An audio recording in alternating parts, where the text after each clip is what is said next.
imperial palace hall glows with oil lamps, illuminating intricate mosaics and gilded statues. Caligula, a figure of unsettling charisma, watches the Roman senators with thinly veiled contempt. He sips wine, a faint, knowing smile playing on his lips, revealing his sinister amusement. Among the politicians, subtle sneers and whispers are exchanged, a palpable animosity filling the air. The tension builds, a silent battle of wills playing out in the opulent, dimly lit hall. Sunlight streams into the imperial stables, a structure of impossible grandeur, outshining any senator's home. Incitatus, a majestic horse, stands regally in a stall adorned with polished ivory, a testament to Caligula's favor. Servants, with deferential precision, meticulously groom the magnificent animal, their movements a silent ritual of devotion. They offer Incitatus golden grain from a gleaming silver platter, a meal fit for royalty or a god. The scene's opulent extravagance is a silent, pointed insult, a stark contrast to the human politician's diminished status. This absurd display of wealth and reverence for a horse highlights Caligula's twisted priorities and absolute power. In a lavish banquet hall, Roman senators and dignitaries revel,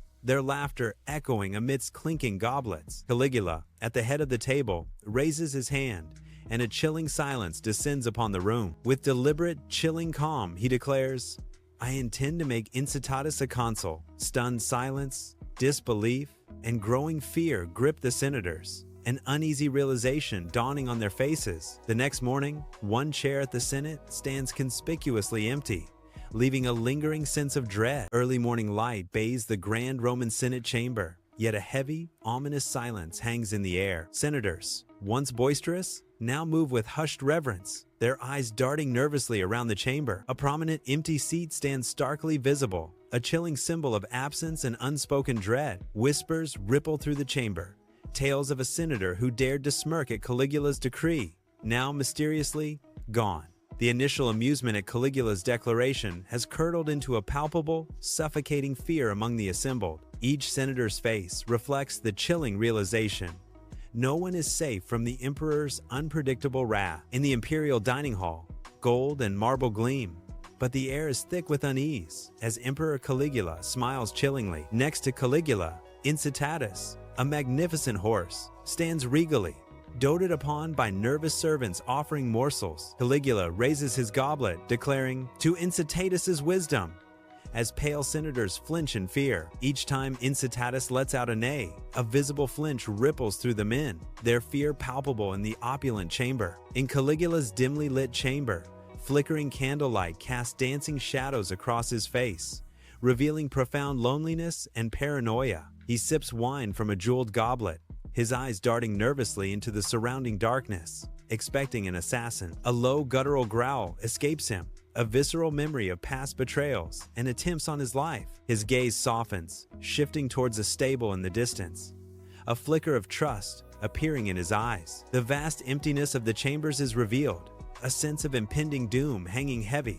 As faint footsteps approach, the grand, ancient architecture of Rome looms, yet a palpable stillness hangs heavy over the usually bustling streets. Citizens move like shadows, their faces etched with a profound weariness, eyes downcast, avoiding all contact. Whispers are exchanged in hushed tones, quickly stifled, as if the very stones of the city possessed listening ears. The city's magnificent structures, once symbols of power, now feel oppressive, a stark reminder of Caligula's iron grip. Public spaces, once vibrant, now stand as grim stages for his cruel spectacles, casting a shadow of constant dread. In the dimly lit palace corridor, Cassius Chaerea stands with rigid posture, his eyes betraying a deep-seated resentment. The memory of Caligula's sneering mockery, a public humiliation, echoes in his mind, fueling his inner turmoil. His usually sharp and commanding gaze flickers, haunted by the emperor's cruel jests about his voice and masculinity. What was once a routine passage now feels like a stifling cage,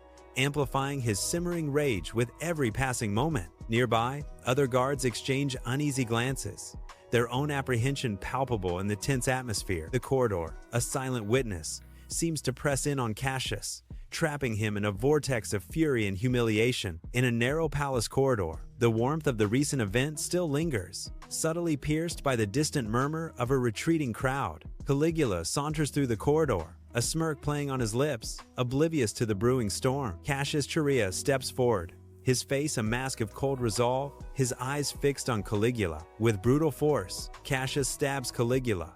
Once, then again, the air thick with sudden violence. Other guards, their faces grim, join the attack, their blades flashing menacingly in the low light. Caligula collapses onto the cold stone floor, his last breath swallowed by the chilling silence that descends upon the corridor. Comment and follow for more stories.